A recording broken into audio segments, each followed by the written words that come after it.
ছাত্রছাত্রী, বয়স্ক, বৃদ্ধ, পুরুষ, মহিলা সবাইকে আমার সালাম জানাচ্ছি। আসসালামু আলাইকুম। বক্তব্যের শুরুতে আমি গভীর শ্রদ্ধা জানাচ্ছি জুলাই আগস্ট মাসে ফ্যাসিবাদের বিরুদ্ধে ছাত্র শ্রমিক জনতার অভ্যুত্থানে নিহত সকল শহীদের প্রতি। আমি আরও স্মরণ করছি তাদের যারা ফ্যাসিবাদী শক্তির প্রাণঘাতী অস্ত্রের সামনে হিমালয়ের মতো দাঁড়িয়ে অন্যায়ের প্রতিবাদ করে মৃত্যুকে আলিঙ্গন করেছে, আহত হয়েছে, পঙ্গুত্ব বরণ করেছে, হারিয়েছে তাদের চোখের দৃষ্টি। সেই সব বীরদের স্মরণ করছি যারা মিথ্যাচার, লুটপাট, স্বৈরতন্ত্রের বিরুদ্ধে এক দফা দাবি নিয়ে দাঁড়িয়েছিল। কৃতজ্ঞতা চিত্তে স্মরণ করছি আপনাদের ভাই বোনদের, আপনাদের সন্তানদের যারা এই বিপ্লবে অংশগ্রহণ করেছিল। প্রিয় দেশবাসী, আমি আগেও জানিয়েছি, আবারও জানাচ্ছি, গণ অভ্যুত্থানে সকল শহীদের পরিবারকে পুনর্বাসন করা হবে। সকল আহত শিক্ষার্থী, শ্রমিক জনতার চিকিৎসার সম্পূর্ণ ব্যয় সরকার বহন করবে। আহতদের দীর্ঘমেয়াদী এবং ব্যয়বহুল চিকিৎসা এবং শহীদদের পরিবারের দেখাশোনার জন্য স্বাস্থ্য মন্ত্রণালয়ের নেতৃত্বে একটি পূর্ণাঙ্গ তালিকা প্রস্তুত করা হয়েছে। এখন এই নতুন তথ্য পাওয়ার ভিত্তিতে এই তালিকা হালনাগাদ করা হতে থাকবে। গণ অভ্যুত্থানের শহীদদের স্মৃতি ধরে রাখতে সরকার তার যাত্রা লগ্নে জুলাই গণহত্যা স্মৃতি ফাউন্ডেশন নামে একটি ফাউন্ডেশন প্রতিষ্ঠার উদ্যোগ নেয়। এখন সেই ফাউন্ডেশন তৈরি হয়েছে। সকল শহীদ পরিবার এবং আহতদের সর্বোত্তম চিকিৎসা সহ তাদের পরিবারের সম্পূর্ণ দায়িত্ব এই ফাউন্ডেশন গ্রহণ করছে। এই ফাউন্ডেশনে দান করার জন্য দেশের সকল মানুষ এবং বিদেশে অবস্থানরত বাংলাদেশিদের আমরা আহ্বান জানাচ্ছি। গত মাসে কুমিল্লা, নোয়াখালী, সিলেট অঞ্চলে আকস্মিক বন্যা এসব এলাকার মানুষকে হতভম্ব করে দিয়েছে। এখানে বেশিরভাগ এলাকায় কোনোদিন বন্যা হয়নি। তারা বন্যা মোকাবেলা করে অভ্যস্ত নন। দেশপ্রেমিক সশস্ত্র বাহিনী তাৎক্ষণিকভাবে বন্যা আক্রান্ত সবাইকে রক্ষার জন্য এগিয়ে আসে। সেনা, নৌ এবং বিমান বাহিনী পরস্পরের সঙ্গে সমন্বয় করে একযোগে কাজে নেমে পড়ার ফলে মানুষের দুর্ভোগ কম হয়েছে। এর পরপরই এনজিও এবং সাধারণ মানুষ দেশের সকল অঞ্চল থেকে দলে দলে এগিয়ে এসছে। আমি বিশেষ করে দেশপ্রেমিক সেনাবাহিনীকে আবারও ধন্যবাদ জানাচ্ছি। দেশের সকল দুর্যোগকালে তারা সবসময় আন্তরিকভাবে এগিয়ে এসছে। বিশেষ করে বন্যা ও শান্তি শৃঙ্খলা রক্ষার কাজে তাদের সৈনিক এবং অফিসাররা দিনের পর দিন যেভাবে দায়িত্ব পালন করেছে তার কোনো তুলনা হয় না। জনজীবনে স্বস্তি ও আত্মবিশ্বাস প্রতিষ্ঠায় তাদের ভূমিকা অনন্য। বাংলাদেশ সশস্ত্র বাহিনীর সকল সদস্যকে আমি ধন্যবাদ জানাই তাদের সততা, ত্যাগ ও অসীম দেশপ্রেমের জন্য। দেশের স্বাধীনতা সংগ্রাম থেকে শুরু করে বন্যা, খরা, ঝড়, বৃষ্টি, ঘূর্ণিঝড়, সকল প্রাকৃতিক দুর্যোগে আপনারা সকলের শেষ ভরসার স্থান। দেশের প্রতিটি ক্রান্তি লগ্নে আপনারা দেশের মানুষের পাশে থেকেছেন। দেশের স্বাধীনতার পক্ষে, সার্বভৌমত্বের পক্ষে অবস্থান নিয়েছেন। দেশ গঠনে আপনারা সবার আগে এগিয়ে এসছেন। বিগত জুলাই হতে শুরু হওয়া গণ অভ্যুত্থান, বন্যা, নিরাপত্তা প্রদান, অস্ত্র উদ্ধার সহ সকল কার্যক্রমে আপনারা সফলভাবে দিনরাত কাজ করে যাচ্ছেন। সরকার ও জনগণের পক্ষ থেকে আমি আপনাদের প্রতি কৃতজ্ঞতা জানাচ্ছি। বন্যা আমাদের জনজীবনে আরেকটি দিক উন্মোচন করল। দেশের সকল জায়গায় মানুষের সক্রিয় সহানুভূতির জোয়ার উঠেছিল অবিশ্বাস্য মাত্রায়। ব্যবসায়ী, অর্থবান ব্যক্তিরা যেমন তাদের অর্থ নিয়ে স্বতঃস্ফূর্তভাবে এগিয়ে এসেছিল, তেমনি দেশের বিভিন্ন প্রান্তের সাধারণ মানুষ, স্কুল, কলেজ, বিশ্ববিদ্যালয়ের ছেলেমেয়েরা জোয়ারের ঢলের মতো যার যার সামর্থ্য নিয়ে এগিয়ে এসছে। অনেকেই ছুটে গেছে বন্যার্তদের সহযোগিতা করার জন্য। এনজিওরা বিভিন্ন জায়গা থেকে ছুটে গেছে তাদের সহায়তা নিয়ে। তাদের কাজে অনুপ্রাণিত হয়ে আমি এনজিও নেতাদের সঙ্গে বৈঠক করেছি কিভাবে সরকার তাদের কাজের সঙ্গে সরকারের উদ্যোগকে সমন্বিত করতে পারে, সেটার কাঠামো তৈরি করে দেওয়ার জন্য। বন্যা এখন চলে গেছে, কিন্তু পুনর্বাসনের কঠিন কাজ আমাদের সামনে রয়ে গেছে। সকলের সহযোগিতায় আমরা পুনর্বাসনের কাজটি সফলভাবে সমাধান করতে চাই। আইন শৃঙ্খলা পরিস্থিতির উন্নতির জন্য আমরা দিনরাত পরিশ্রম করে যাচ্ছি। যে সমস্ত ভাই বোনেরা তাদের গত 16 বছরের বেদনা জানিয়ে তার প্রতিকার পাওয়ার জন্য আমার অফিস এবং সচিবালয়ের অফিসসমূহের সামনে প্রতিদিন ঘেরাও কর্মসূচি দিয়ে আমাদের কাজকর্ম ব্যাহত করছিলেন, তারা আমার আহ্বানে সাড়া দিয়ে ঘেরাও কর্মসূচির থেকে বিরত হয়েছেন বটে, তবে অন্যত্র আবার তারা তাদের কর্মসূচি দিয়ে যাতায়াতে ব্যাঘাত সৃষ্টি করছেন। আমি কথা দিচ্ছি, আপনাদের ন্যায্য আবেদনের কথা আমরা ভুলে যাব না। আমরা সকল অন্যায়ের প্রতিকারের জন্য প্রতিশ্রুতিবদ্ধ। আমরা আমাদের দায়িত্বকালে যথাসম্ভব সব সমস্যার সমাধানের চেষ্টা করব। আমি আবারও অনুরোধ করছি, আপনারা যাতায়াতে ব্যাঘাত সৃষ্টি থেকে বিরত থাকুন। জাতি আপনাদের প্রতি কৃতজ্ঞ থাকবে। তৈরি পোশাক, ওষুধ শিল্প, এইসব এলাকায় শ্রমিক ভাই বোনেরা তাদের অভিযোগ জানানোর জন্য ক্রমাগতভাবে এই শিল্পের কার্যক্রম পরিচালনা বন্ধ রাখতে বাধ্য করছেন। এটা আমাদের অর্থনীতিতে যে নেতিবাচক প্রভাব ফেলবে সেটা মোটেই কাম্য নয়। এমনিতেই ছাত্র শ্রমিক জনতার বিপ্লবের পর যে অর্থনীতি আমরা পেয়েছি সেটা নিয়ম নীতিবিহীন দ্রুত ক্ষীয়মান একটা অর্থনীতি। প্রাতিষ্ঠানিক কাঠামো প্রায় ধ্বংসপ্রাপ্ত। বৈদেশিক মুদ্রার রিজার্ভ তলানিতে গিয়ে ঠেকেছে। আমরা এই অর্থনীতিতে প্রাণ সঞ্চারের চেষ্টা করছি, আমাদের উদ্যোগে সাড়াও পাচ্ছি। ঠিক এই সময়ে আমাদের শিল্প কারখানাগুলো বন্ধ হয়ে যাক, অকার্যকর হয়ে যাক, এটা আমাদের অর্থনীতিতে বিরাট আঘাত পড়বে।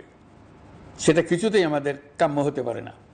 শ্রমিক ভাই বোনদের অনেক দুঃখ আছে, কিন্তু সেই দুঃখ প্রকাশ করতে গিয়ে আপনাদের মূল জীবিকা বন্ধ হওয়ার উপক্রম হলে সেটা ঠিক হবে না। দেশের অর্থনীতি ধ্বংসপ্রাপ্ত হলে সেটা ঠিক হবে না। শ্রমিক মালিক উভয়ের পক্ষে আলোচনা করে এইসব সমস্যার সমাধান আমরা অবশ্যই বের করব। আপনারা কারখানা খোলা রাখুন, অর্থনীতির চাকা সচল রাখুন, দেশের অর্থনীতিকে সোজা হয়ে দাঁড়াতে দিন। আমরা আপনাদের সমস্যার স্থায়ী সমাধান বের করার জন্য সর্বশক্তি প্রয়োগ করব। মালিক পক্ষের কাছে আমাদের আবেদন, আপনারা শ্রমিকদের সঙ্গে বোঝাপড়া করুন, কারখানা সচল রাখুন, অর্থনীতির দুর্বল স্বাস্থ্যকে সবল করে তুলুন। ওষুধ শিল্প এবং তৈরি পোশাক শিল্প দেশের গৌরব। এর মাধ্যমে আমাদের শ্রমিক ভাই বোনেরা তাদের কর্মকুশলতা বিশ্বকে মুগ্ধ করেছে। এর সাফল্য এখন থমকে আছে। আমরা এই দুই শিল্পকে তাদের সম্ভাব্য শীর্ষে নিয়ে যেতে চাই। দুর্বল করার তো প্রশ্নই ওঠে না। এই দুই শিল্পের কোথায় কোথায় বাধা আছে, সমস্যা আছে, সেগুলো চিহ্নিত করে তাকে বাধামুক্ত করতে চাই। আমরা বিদেশি ক্রেতাদের একত্রিত করে তাদের সহযোগিতা চাইব, যেন বাংলাদেশের এই শিল্প দুটি বিশ্বের অন্যান্য দেশের চাইতে বেশি আস্থাযোগ্য হয়ে গড়ে উঠতে পারে। সব কিছুই সম্ভব যদি আমরা শ্রমিক মালিক সম্পর্কটা একটা নির্ভরযোগ্য, আনন্দদায়ক করে গড়ে তুলতে পারি। আমাদের সরকারের প্রথম মাস কাটল, দ্বিতীয় মাস থেকে আমরা নতুন বাংলাদেশ গড়ার ভিত্তি হিসেবে নতুন শ্রমিক মালিক সম্পর্কের সূচনা করতে চাই। এটা দেশের সবার কাম্য। দেশের নতুন প্রজন্ম নির্ভয়ে যেন তাদের ভবিষ্যৎ নিয়ে এগিয়ে যেতে পারে, আমরা সেই লক্ষ্যে কাজ করছি। আমাদের দায়িত্ব অনেক।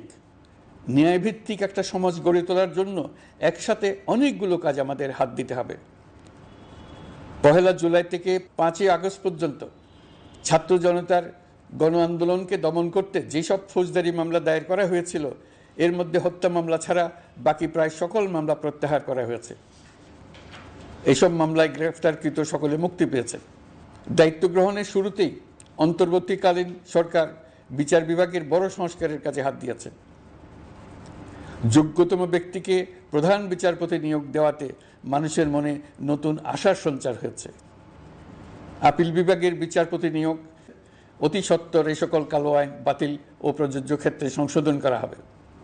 সাংবাদিক সাগর রনি হত্যাকাণ্ড সহ বহুল আলোচিত 5টি হত্যাকাণ্ডের তদন্ত ও বিচার অগ্রাধিকার ভিত্তিতে ও দ্রুততম সময়ে নিষ্পত্তির জন্য সহায়তা প্রদান করা হচ্ছে। সম্প্রতি আমরা বলপূর্বক গুম থেকে সকল ব্যক্তির সুরক্ষার জন্য আন্তর্জাতিক কনভেনশনের সনদে স্বাক্ষর করেছি।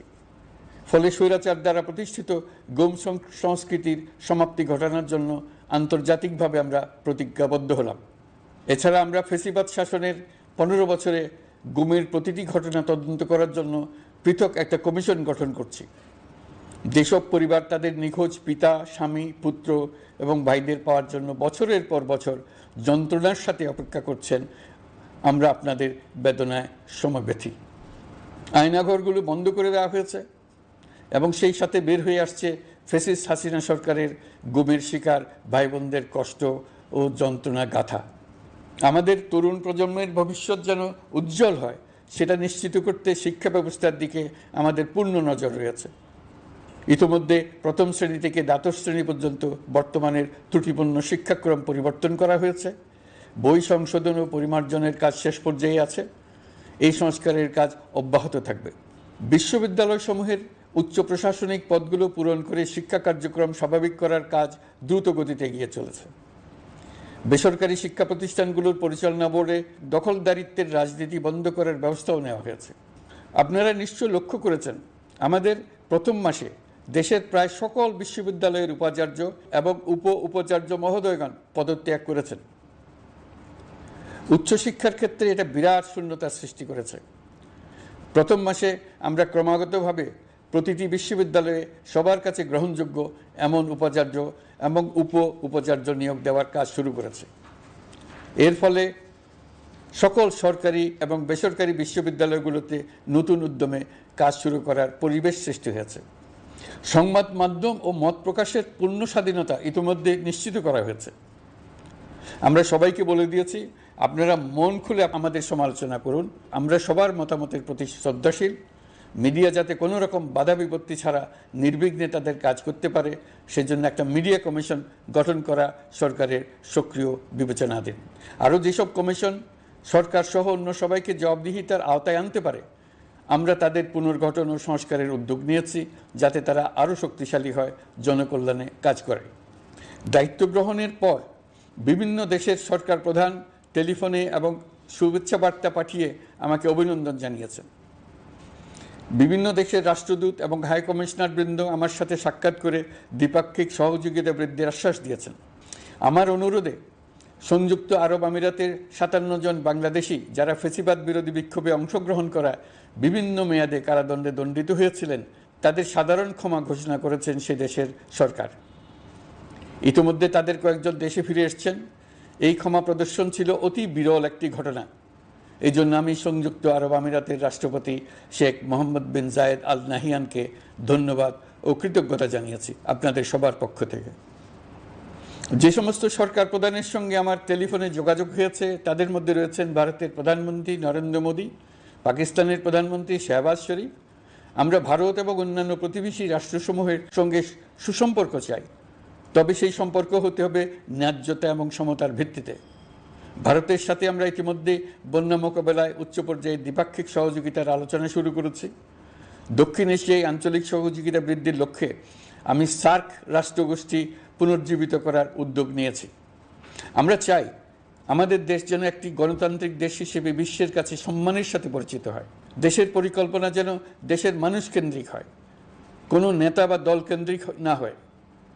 আমরা স্বৈরাচারী হাসিনা সরকারের অহেতুক কোটি কোটি টাকা ব্যয়ের প্রকল্প বাস্তবায়িত হতে দেখেছি, যেগুলো কখনোই দেশের মানুষের জন্য ছিল না, বরং এর সাথে জড়িত ছিল কুৎসিত আমিত্ব এবং বিশাল আকারের চুরি। চলমান এবং প্রস্তাবিত সকল উন্নয়ন প্রকল্পগুলোর যাচাই বাছাই করার কাজ ইতিমধ্যে আমরা শুরু করেছি। প্রকল্প বাস্তবায়নের পর্যায় বিবেচনা করে বাকি কাজে ব্যয়ের সাশ্রয় এমনকি প্রয়োজন মতে তা বাতিল করার কথা বিবেচনা করা হবে। দেশের মানুষকে আর ফাঁকি দেওয়া চলবে না। কর্মসংস্থান তৈরি করবে এমন প্রকল্পগুলোকে আমরা অগ্রাধিকার দেব। লুটপাট ও পাচার হয়ে যাওয়া অর্থ ফিরিয়ে আনার উদ্যোগ আমরা নিয়েছি। আর্থিক খাতে শৃঙ্খলা ফিরিয়ে আনতে একটা ব্যাংকিং কমিশনও গঠন করার উদ্যোগ নেওয়া হয়েছে। বিভিন্ন ব্যাংকের পরিচালনা পরিষদ পুনর্গঠন করা হয়েছে।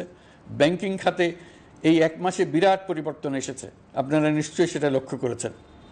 আমরা এই খাতে নিয়ম নীতি প্রতিষ্ঠা করতে পেরেছি। আরও অনেক কাজ বাকি রয়ে গেছে। প্রথম মাসের কাজ হিসেবে শুধু প্রধান কাজগুলো করেছে, তার সঙ্গে রয়েছে আরও অনেক পরবর্তী কাজ। ফ্যাসিবাদী সরকার লুটপাট করার জন্য নতুন করে 60,000 কোটি টাকা ছাপিয়ে বাজারে ছাড়ার কারণে মুদ্রাস্ফীতির শিকার হয়েছে দেশের মানুষ। এই অতুলনীয় মুদ্রাস্ফীতি নিয়ন্ত্রণ অন্তর্বর্তী সরকারের অন্যতম প্রধান লক্ষ্য। মুদ্রাস্ফীতি নিয়ন্ত্রণের লক্ষ্যে পলিসি সুদের হার বৃদ্ধি করে 9% উন্নীত করা হয়েছে। মূল্যস্ফীতি থেকে সাধারণ মানুষকে সুরক্ষা দেওয়ার উদ্দেশ্যে ওএমএস খাদ্যবান্ধব কর্মসূচি সহ সুলভ মূল্যে প্রান্তিক মানুষের কাছে নিত্য প্রয়োজনীয় দ্রব্য সরবরাহ চলমান রাখা হয়েছে। মূল্যস্ফীতি মোকাবেলায় চলতি অর্থবছরে চাল ও গম আমদানির জন্য 5,800 কোটি টাকা, আভ্যন্তরীণ সংগ্রহের জন্য 8,900 কোটি টাকা এবং খাদ্য ভর্তুকির 3টি প্রোগ্রামের জন্য 7,360 কোটি টাকা বরাদ্দ রাখা হয়েছে। বিভিন্ন স্টেক হোল্ডারের সাথে সভা করে মূল্যস্ফীতি নিয়ন্ত্রণের করণীয়সমূহ চিহ্নিত করা হয়েছে। পরিচালন ও উন্নয়ন ব্যয় যৌক্তিক পরিমাণে হ্রাস করার জন্য কার্যক্রম গ্রহণ করা হয়েছে। কৃষিপণ্য উৎপাদনের জন্য সার আমদানির ক্ষেত্রে প্রয়োজনীয় বৈদেশিক মুদ্রার সরবরাহ নিশ্চিত করার পদক্ষেপ নেওয়া হয়েছে। প্রকৃত চাষিগণ যাতে কৃষি ঋণ পেয়ে থাকেন তা নিশ্চিত করার উদ্যোগ নেওয়ার পাশাপাশি কৃষি ঋণের পরিমাণ বৃদ্ধি করা হয়েছে। মার্কিন ডলারের বিপরীতে টাকার বিনিময় হার স্থিতিশীল রাখার লক্ষ্যে বৈদেশিক মুদ্রার বিনিময় হারকে বাজার ভিত্তিক করা হয়েছে। কালো টাকা সাদা করার অনৈতিক অনুমতি বাতিল করা হয়েছে। বৈদেশিক মুদ্রার রিজার্ভ বৃদ্ধি করতে বিভিন্ন উন্নয়ন সহযোগীদের কাছ থেকে বাজেট সাপোর্ট চাওয়া হয়েছে। আন্তর্জাতিক মুদ্রা তহবিল থেকে অতিরিক্ত 3 বিলিয়ন মার্কিন ডলার, বিশ্বব্যাংক থেকে অতিরিক্ত 1 বিলিয়ন ডলার, জাইকা থেকে অতিরিক্ত 1 বিলিয়ন মার্কিন ডলার প্রদানের অনুরোধ করা হয়েছে। রূপপুর পারমাণবিক বিদ্যুৎ কেন্দ্র নির্মাণ প্রকল্পের অগ্রিম অর্থ পরিশোধ এবং বকেয়া পাওনা নিয়ে রাশিয়ান ফেডারেশনের সাথে অর্থ মন্ত্রণালয়ের আলোচনা চলছে। পাইপলাইনে থাকা 48 বিলিয়ন মার্কিন ডলার বৈদেশিক সহায়তা ব্যবহারের উদ্যোগ নেওয়া হয়েছে। মেগা প্রকল্পের নামে লুটপাট বন্ধের পাশাপাশি স্বাস্থ্য ও শিক্ষা খাতে বরাদ্দ বৃদ্ধির পরিকল্পনা গ্রহণ করা হয়েছে। বৈদেশিক মুদ্রার রিজার্ভের উপর চাপ কমানোর লক্ষ্যে রাশিয়া এবং চীন থেকে প্রাপ্ত ঋণের সুদের হার কমানো এবং ঋণের মেয়াদ বৃদ্ধির জন্য অনুরোধ জানানো হয়েছে। সকল উন্নয়ন সহযোগীদের সাথে সম্পর্ক আরও নিবিড় করার উদ্যোগ নেওয়া হয়েছে। সকল অর্থনৈতিক সূচক এবং পরিসংখ্যানের প্রকৃত মান বা সংখ্যা প্রকাশের জন্য নির্দেশনা প্রদান করা হয়েছে। জিডিপি, মূল্যস্ফীতি ইত্যাদি সঠিক উপাত্ত সংগ্রহ, প্রাক্কলন ও প্রকাশের জন্য নির্দেশনা দেওয়া হয়েছে। জাতীয় রাজস্ব বোর্ড এবং অর্থ বিভাগের রাজস্ব আয় সম্পর্কিত উপাত্তের মধ্যে পার্থক্য নিরসনে উদ্যোগ নেওয়া হয়েছে। প্রকৃত রপ্তানি আয় নিরূপণ এবং প্রকাশের নির্দেশনা দেওয়া হয়েছে। জাতীয় রাজস্ব বোর্ডের অটোমাইজেশনের লক্ষ্যে পরিকল্পনা গ্রহণ করা হয়েছে। পুঁজিবাজারকে স্বাভাবিক ধারায় ফিরিয়ে আনতে সিকিউরিটি এক্সচেঞ্জ কমিশন পুনর্গঠন করা হয়েছে। নিত্য প্রয়োজনীয় পণ্য সামগ্রীর সরবরাহ স্বাভাবিক রাখার নিমিত্তে ব্যবসায়ী, শিল্প মালিক ও ব্যবসায়ী সংগঠনের সাথে সভা করা হচ্ছে এবং তাদের মতামতের ভিত্তিতে বিভিন্ন ব্যবস্থা গ্রহণ করা হচ্ছে। বিদ্যমান মজুদ ও ঘাটতি মূল্যায়ন করে ভবিষ্যৎ চাহিদা পর্যালোচনা করে স্থানীয় উৎপাদন বৃদ্ধির পাশাপাশি আমদানি পর্যায়ে বিভিন্ন জটিলতা দূরীকরণ, বন্দর ও বড় মোকামসহ পরিবহন ব্যবস্থার বিভিন্ন সমস্যা সমাধানে সংশ্লিষ্ট সকল মন্ত্রণালয়, দপ্তর, বিভাগকে প্রয়োজনীয় নির্দেশ দেওয়া হয়েছে। এই জন্য তেল, চিনি, ডিম ও মাংস উৎপাদনকারী বৃহৎ প্রতিষ্ঠানসমূহের সাথে সভা ও মতবিনিময় করা হচ্ছে।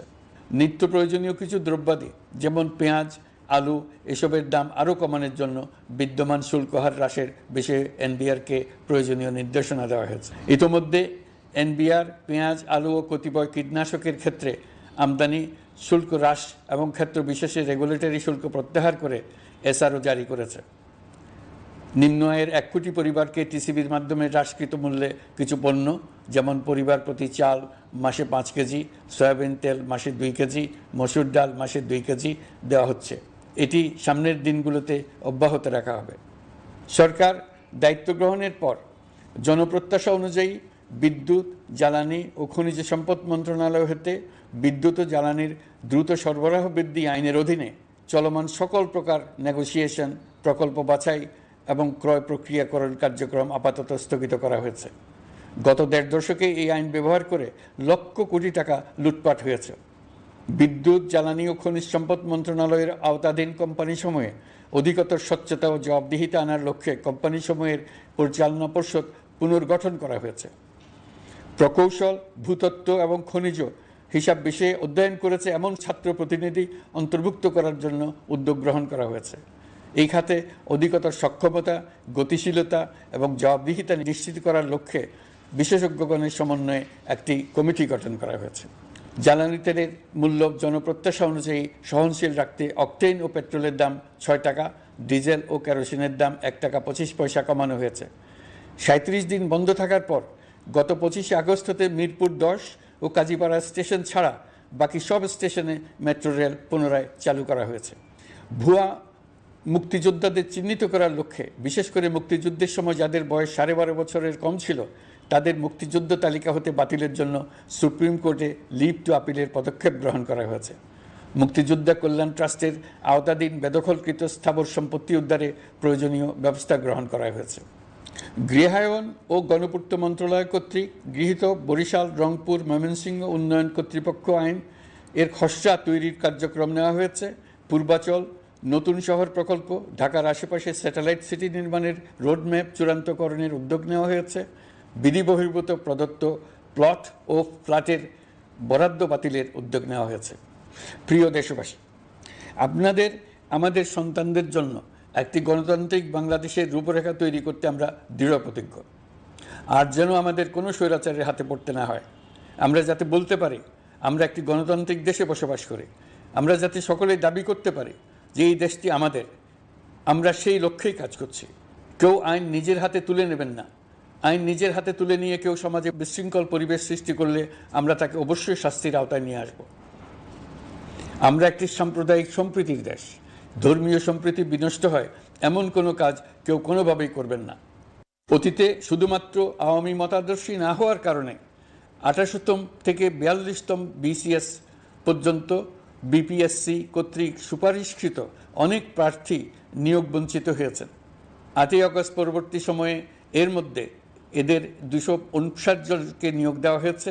মাঠ প্রশাসনকে জনবান্ধব এবং দুর্নীতিমুক্ত জবাবদিহিমূলকভাবে গড়ে তোলার জন্য সব ধরনের উদ্যোগ নেওয়া হয়েছে।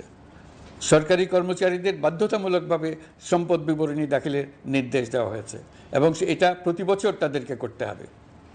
ধ্বংস হয়ে পড়া একটা জনপ্রশাসনকে নিয়ে যাত্রা শুরু করেছি। মন্ত্রণালয়গুলোর উচ্চতম পদে যারা নিয়োজিত ছিলেন তারা অনেকে দায়িত্ব ছেড়ে চলে গেছেন, কিংবা পদে থাকলেও সহকর্মীদের চাপের মুখে কাজ করতে পারছিলেন না, বাধ্য হয়ে পদত্যাগ করেছেন। আর যারা 16 বছরের স্বৈরাচারী শাসনের আমলে পদত্যাগে বাধ্য হয়েছিলেন কিংবা দায়িত্ববিহীন অবস্থায় একই পদে থেকে বাধ্য হয়েছেন, তাদের সবার কথা বিবেচনা নিয়ে জনপ্রশাসনকে নতুন করে দাঁড় করানোই ছিল আমাদের প্রথম মাসে কঠিনতম সময়। আবার সকল সমস্যার সমাধান করে একটি নতুন জনপ্রশাসন কাঠামো দাঁড় করাতে পেরেছি, এটাই আমাদের প্রথম মাসের সবচাইতে বড় অর্জন। আমার বিশ্বাস এই জনপ্রশাসন জনগণের ইচ্ছা পূরণে সর্বোচ্চ অবদান রাখতে পারবে। অতি স্বল্প জনবল নিয়ে দাপ্তরিক কার্যক্রম শুরু করা হলেও প্রথম দিকে বিভিন্ন মন্ত্রণালয় ও বিভাগ থেকে পাঠানো বিবিধ প্রস্তাব দ্রুত গতিতে এবং আইনগত সমস্ত বাধ্যবাধকতা মেনে সিদ্ধান্ত নেওয়া হয়েছে। গত এক মাসে বিভিন্ন মন্ত্রণালয় ও বিভাগ 198টি অতি গুরুত্বপূর্ণ বিষয়ে সিদ্ধান্ত নিয়েছে। জনপ্রশাসনের 135 জন অতিরিক্ত সচিব, 227 জন যুগ্ম সচিব এবং 120 জন উপসচিবকে পদোন্নতি প্রদান করা হয়েছে। 59টি জেলার জেলা প্রশাসককে প্রত্যাহার করা হয়েছে এবং নতুন 59 জন জেলা প্রশাসককে নিয়োগ দেওয়া হয়েছে। 67 জন কর্মকর্তার চুক্তিভিত্তিক নিয়োগ বাতিল করা হয়েছে। 10 জন যুগ্ম সচিব, 8 জন অতিরিক্ত সচিব, 6 জন সচিবকে ওএসডি করা হয়েছে। বাংলাদেশ পুলিশের 80 জন ডিআইজি, 30 জন পুলিশ সুপার সহ 110 জনকে পদোন্নতি প্রদান করা হয়েছে। 1 জন ডিআইজি, 1 জন এডিশনাল ডিআইজি, 4 জন পুলিশ সুপারকে চাকরিতে পুনর্বহাল করা হয়েছে। আইজিপি সহ 10 জন অতিরিক্ত আইজি, 88 জন ডিআইজি, 21 জন এডিশনাল ডিআইজি, 177 জন পুলিশ সুপার সহ মোট 297 জন কর্মকর্তাকে বদলি করা হয়েছে। ছাত্র শ্রমিক জনতার বিপ্লবের মূল লক্ষ্য ছিল গণভবন।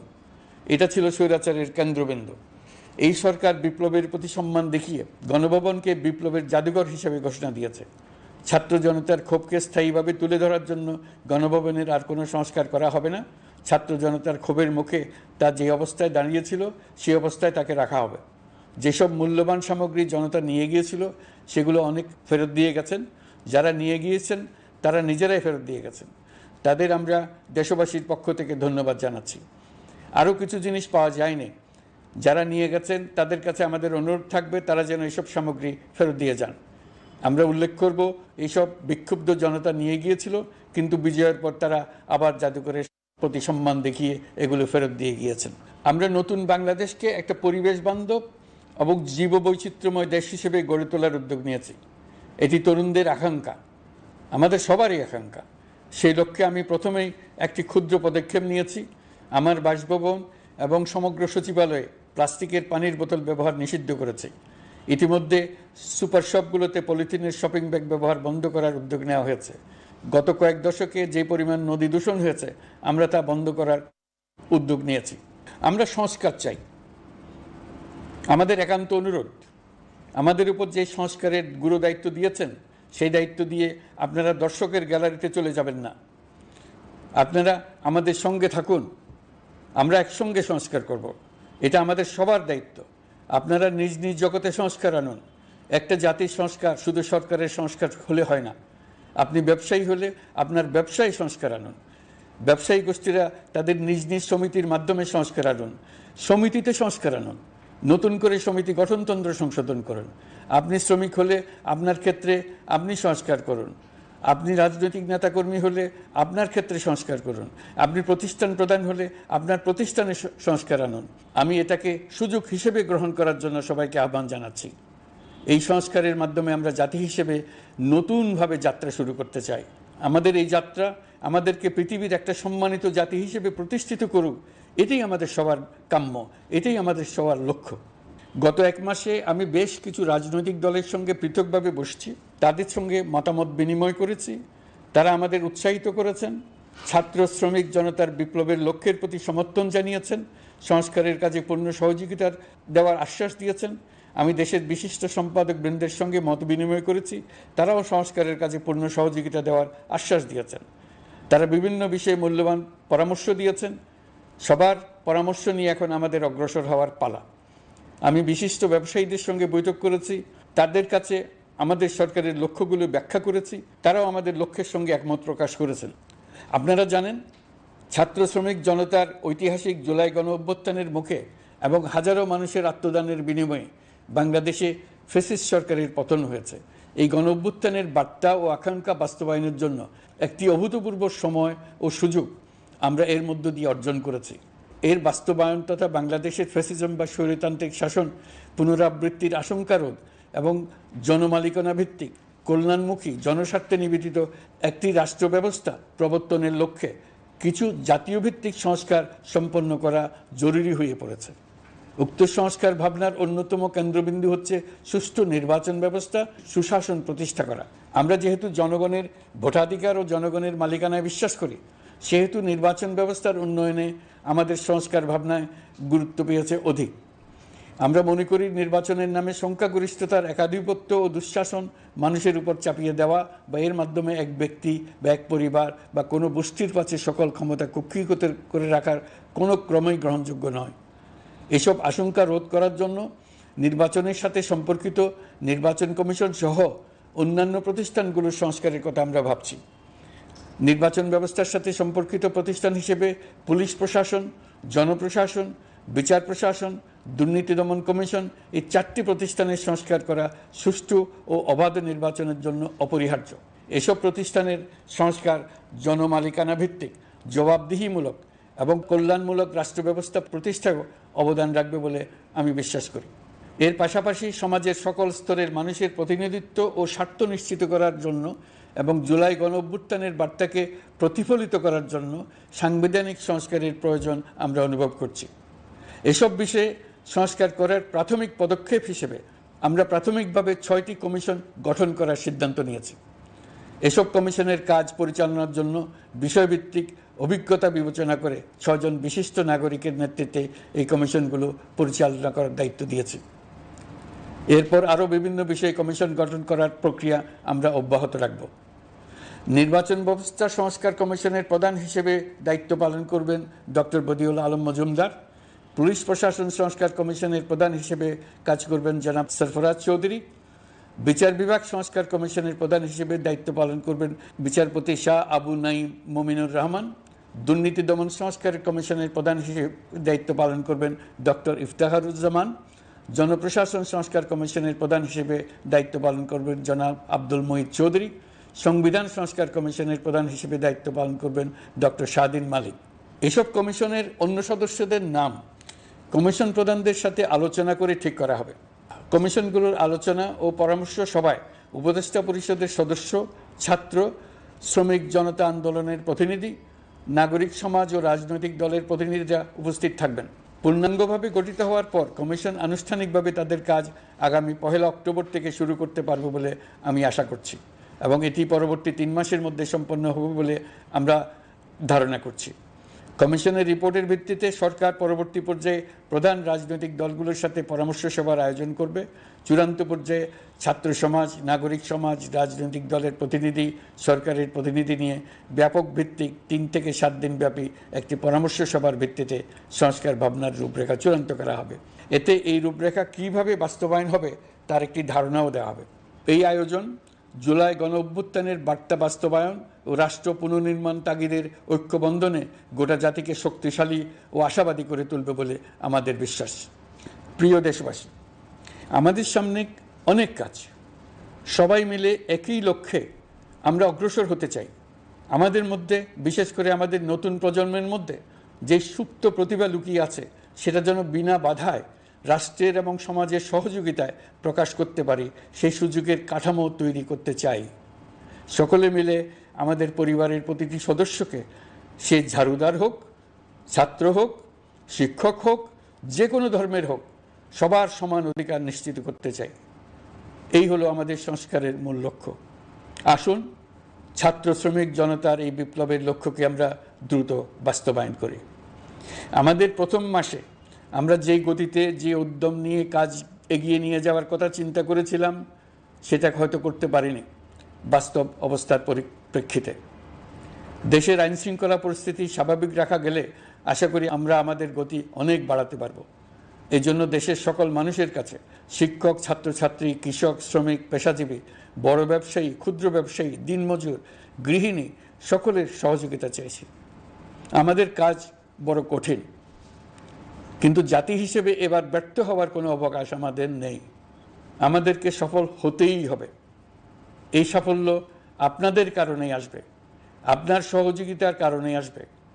আমাদের কাজ হবে আপনার আমার স্বপ্নকে বাস্তবে রূপায়িত করা। এখন আমরা আমাদের 2য় মাস শুরু করছি। আমাদের 2য় মাসে যেন আপনাদের মনে দৃঢ় আস্থা সৃষ্টি করতে পারি, সেই চেষ্টা করে যাব। ধৈর্য ধরুন, এই কথাটি আমি মোটেই আপনাদের বলবো না। আমরা সবাই অধৈর্য হয়ে পড়েছি। এত সব কাজ কখন যে শেষ হবে এটা চিন্তা করে আমরা অধৈর্য হব, কেন হব না? কিন্তু সঠিকভাবে কাজ করব, কাজে কোনো অধৈর্যের চিহ্ন রাখব না। প্রিয় দেশবাসী, দেশের শিশু, কিশোর কিশোরী, তরুণ তরুণী, ছাত্রছাত্রী, বয়স্ক, বৃদ্ধ, পুরুষ, মহিলা, সবাইকে আবারও আমার সালাম জানাচ্ছি। আসসালামু আলাইকুম। আপনাদের সবাইকে ধন্যবাদ জানাচ্ছি। মহান আল্লাহ আমাদের সকলের সহায় হন।